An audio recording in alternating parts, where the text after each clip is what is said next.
Good morning, hello friends, welcome to my channel Tulip ব্লগসে তোমাদের অনেক স্বাগত। আজকে এই ফুলগুলো দেখো কি সুন্দর লাগছে এই ফুলগুলো। তো আজকে এই ফুলগুলো আমি সব তুলবো, তার কারণ আজকে একটু আমার ইচ্ছা আছে, আমার রাধা গোবিন্দের জন্য, ভোলেনাথের জন্য আমি একটা মালা বানাবো। তো এই ফুলগুলো আমি এখন তুলে নেব। আমি একটু অপেক্ষা করছিলাম যে একটু বৃষ্টিটা হবে, বৃষ্টি হলে কি হয় ফুলগুলো না বেশ আরও বড় বড় হয়, মানে একটু সুবিধে হয়। মানে বড় ফুল হলে কি মালাটা দেখতেও ভালো লাগে, আর এই ফুলগুলো যেমন একটু কুকড়ে কুকড়ে রয়েছে জলের অভাবে, তো সেই জন্যে অপেক্ষা করছিলাম। তো ভাবলাম আজকে সেরকম একটা কাজের চাপ নেই, তো চলো আজকে একটু ফুলের মালা আমি বানাবো। ফুলগুলো আগে সব তুলে ফেলি। আমার এই গাছটা না মানে খুব লক্ষ্মী গাছ, আমার এই গাছে ফুল হয় আর আমার পুজোর কাজটাও মেটে, আর মানে কাজ বলবো না, পুজোটা হয় আমার এই ফুলের জন্য, খুব সুবিধে হয়।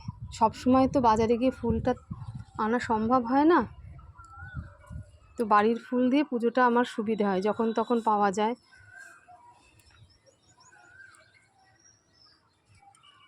এই সাদাগুলো কি ভাল লাগছে না। আবার এটা আমার একটা নয়নতারার নতুন গাছ, কালকে কিছু ফুল তুলেছি, এর ফুলগুলো দেখো কত বড় বড় হয়েছে। আর এটা দেখো নীলকণ্ঠের গাছটা না বহু পুরনো, মানে এটাকেও আমি কাটিং করে দিই।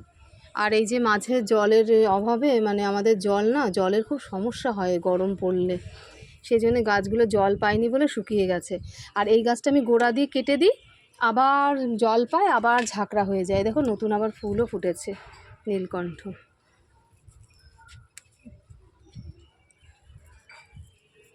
তো চলো আমি মালা করব, তোমাদের সবাইকে দেখাবো কিভাবে আমি মালাটা তৈরি করছি।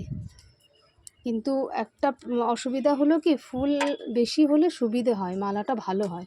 আজকের ফুলটা তো মানে কতটা হবে আমি জানি না।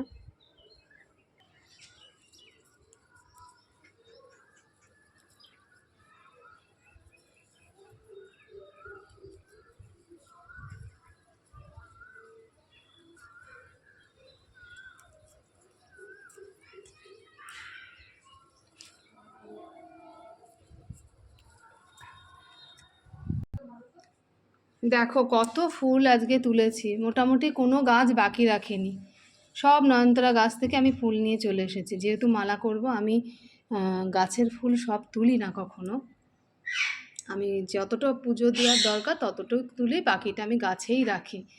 গাছও তো দেখতে ভাল লাগে না, তো আজকে আমি সব ফুলই তুলেছি, যেহেতু একটু মালা গাঁথার ইচ্ছে, তো সেই জন্যই সব ফুল তুলে নিয়ে এসেছি।